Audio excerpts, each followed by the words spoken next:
Alright, guys, welcome back. So, I'm going to go ahead and pick up where Lesson 6 left off. So, if you haven't watched Lesson 6, which talks about textures, and Lesson 5 as well, which talks about materials, that would be really useful to go review that.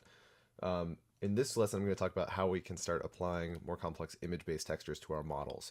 To illustrate this, let's go ahead and grab, I created a plane and a cube. I'm going to create a new material. Let's just do a Lambert for now.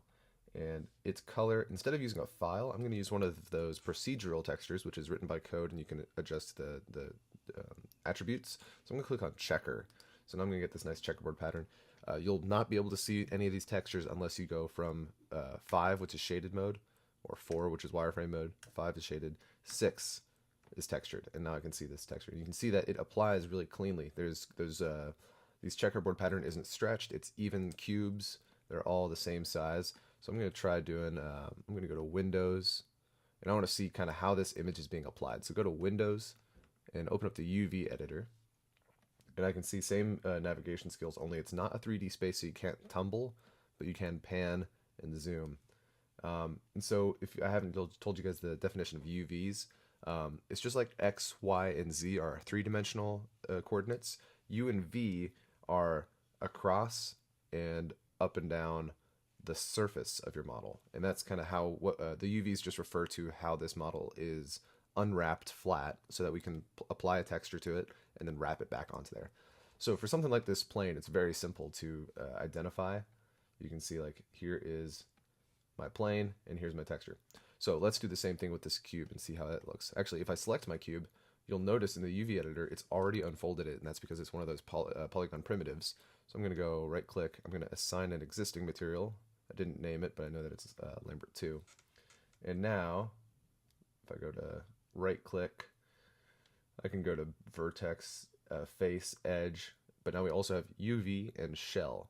So UVs are just a coordinate. You can see, actually, if I grab, let's see, this UV, I can't move it in 3D space. UV is not a 3D coordinate. It's actually just only can be edited in the UV editor. But you can see how that starts to stretch. That's what a bad UV would look like. But now that this is all evenly spaced, that's what this particular UV looks like. And the shell is a single projection. So you can see it's able to unwrap this cube in a single projection. Okay, so now that kind of looks a little bit more like you're starting to get familiar with the UV editor and what it may look like once an object is unwrapped and is flat. Let's go ahead. And also knowing that a checker pattern, if it's nice and even squares, then it's applied really cleanly if it's not stretched. I'm going to delete those. And so let's go ahead and select this guy. And you'll see his UVs are super wonky. He actually started off as a cube. So you can almost kind of see how this was the same as that cube, the primitive cubes UVs, how they were laid out. But now it doesn't make sense for this new model that I built. So I'm going to figure out how to project these UVs in an effective way so it's easier to bring what I see here into Photoshop and paint onto, and then I can bring that file in there. So let's go ahead and talk about that. I'm going to select my model. It's got to be in object mode. And I'm going to come up to UVs, the UV menu. And there's these three options right here: cylindrical, planar, and spherical. These are three kinds of projections we can use when we're trying to figure out how we want to apply a model, or apply a texture rather. I'm going to hold right click. I'm going to assign my checkerboard pattern, and you can see that that is not helpful at all. It's not very clean.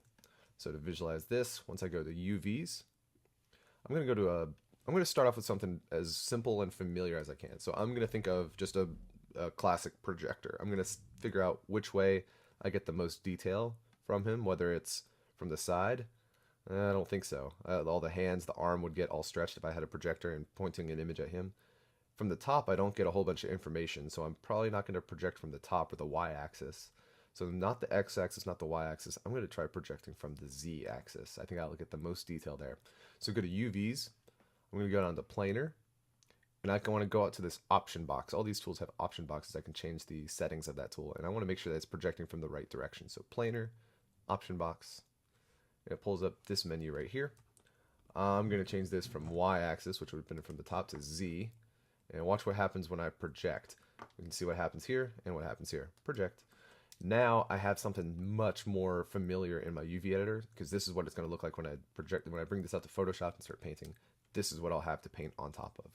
And you'll also notice my model now has these nice even cubes. Well, kinda. You can notice like, let's see. If I want to, I can go to my material attributes and color.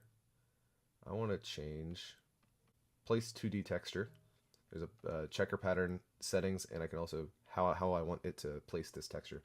I want it to repeat the UV, let's say 20 times by 20 times. Okay, I'm gonna close that.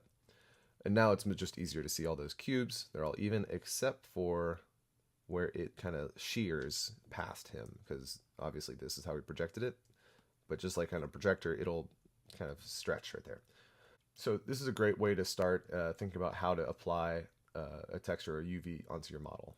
But we still need to figure out how to have that image not stretch. So we're going to figure out, in order to do that, we need to figure out how to unwrap our models into a flat image so that we can bring it into Photoshop. I'll do that in the next lesson. See you guys there.